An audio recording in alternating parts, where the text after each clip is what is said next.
Good Monday morning. Thanks so much for joining us on KARE 11 News Now. I'm Michelle Beck. Let's get to your headlines.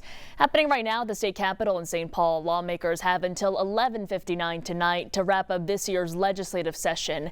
However, it's not looking like that'll happen. A special session is likely as lawmakers have a long list of things to get done before the gavel drops. Both the House and Senate will be back in session at 11 this morning.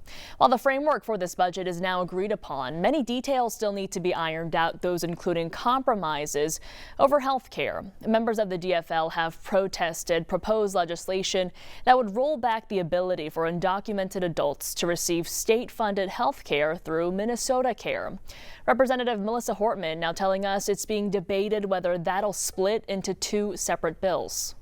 So we reached an agreement on May 14th, and so some of the simpler bills have been closed up, and some of the more complicated bills just are going to take a little bit more time. We have reached out to Republicans to get their thoughts on splitting that bill. We are still waiting on a response. Lawmakers do believe a special session would be a short one, possibly wrapping up before Memorial Day. Lawmakers did approve several bills in the final hours of the 2025 legislative session. Let's take a closer look at some of them. The public safety bill cleared. That includes funding for law enforcement, revised penalties for certain offenses, and a new felony offense for adults to expose a child to fentanyl. Lawmakers in both houses also overwhelmingly approved reforms to the state's DWI laws. Some of the changes include increasing time that repeat offenders must use ignition interlock devices to start their cars. Also, both chambers voting to strip $77 million in funding from the Northern Lights Express. The proposed rail service would run between the Twin Cities and Duluth, but opponents say the project is effectively dead. We are expecting an update this morning on the progress crews are making on those massive wildfires in northern Minnesota. In their last update yesterday morning, firefighters said the Camp House fire is 31% contained. The Munger Shaw fire is 75% contained, but crews are still working to get that Jenkins Creek fire under control. The three fires altogether have burned more than 32,000 acres combined.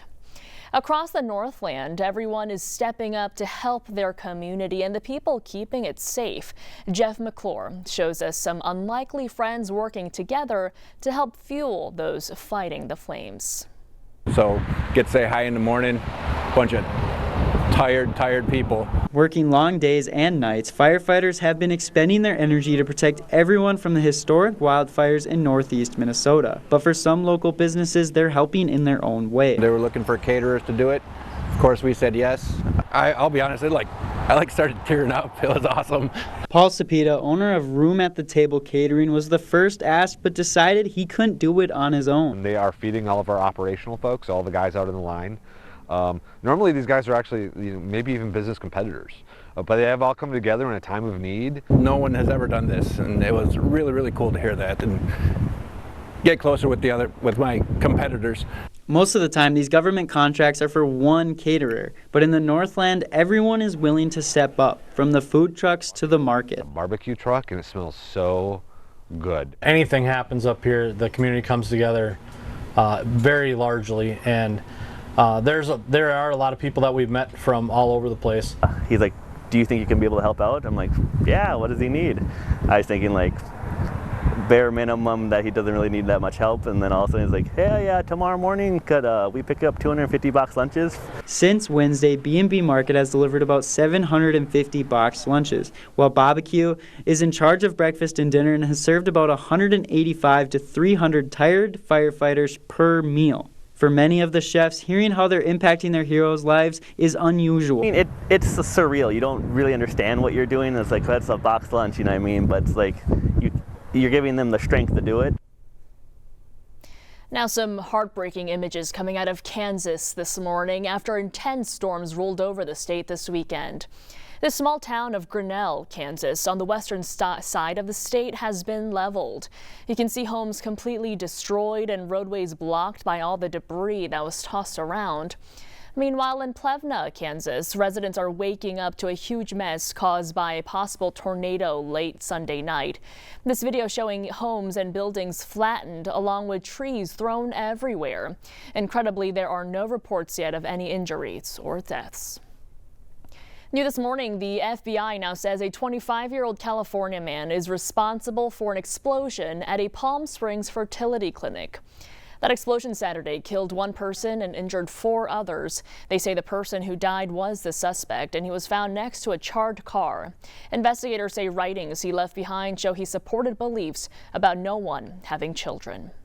New this morning, former President Joe Biden making his first public statement since being diagnosed with prostate cancer. Through this post on X, Biden thanked supporters for wishing him well.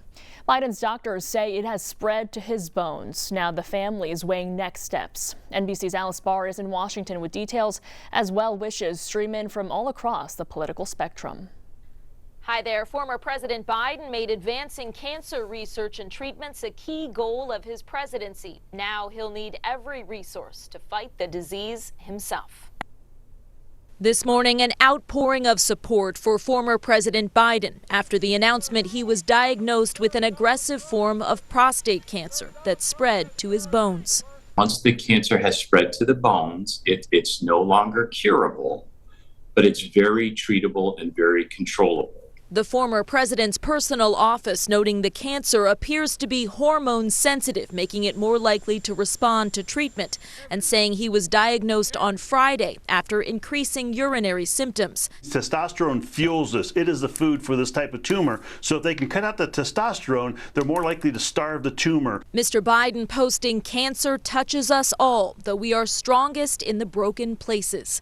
As president and vice president, he spearheaded a cancer moonshot initiative aimed at improving treatment and prevention, speaking frequently on the topic after losing his son Beau to brain cancer in 2015. It's fair to say one of the most devastating words anyone can hear, and it's not hyperbole, is cancer. President Trump writing that he and the First Lady are saddened to hear about the diagnosis and wish Joe a fast and successful recovery. Former Vice President Kamala Harris sending support. Former President Obama writing, "Nobody has done more to find breakthrough treatments for cancer in all its forms than Joe." A source familiar with the Bidens' thinking telling NBC News the former president and family are meeting with doctors and considering multiple treatment options, including hormone treatment. Where he'll be treated, not yet clear, though the support behind him is. Amid well wishes for the former president, the work of Washington continues. Overnight, House Republicans advanced a massive package of President Trump's policy priorities. It's expected to need changes before final passage. The president also speaking today with the leaders of Russia and Ukraine in the push for a ceasefire. In Washington, I'm Alice Barr. Back to you. The Western Conference Finals are now set. Starting tomorrow, the Wolves will face the Oklahoma City Thunder after OKC's dominant win over Denver yesterday. The first 2 games will be in Oklahoma. Will Hall and Julia Daniels will be there covering both games. Then Saturday and next Monday, the series comes home for games 3 and 4. Then it'll be back and forth on location should games 5 through 7 be necessary, with game 6 here in Minnesota. All tip-off times are set for 7:30, except if there is a Game 7, that'll be at 7. It is a tiny breakfast spot with a massive following. The Dinkytown staple Al's is celebrating a milestone. Photojournalist Ethan Sam takes us there. Got the Wally Blues. 75 years is a good long time. There's not too many other restaurants out there that can say that they get this far. Oh, you have to go around back. We're doing a big pancake breakfast in the parking lot.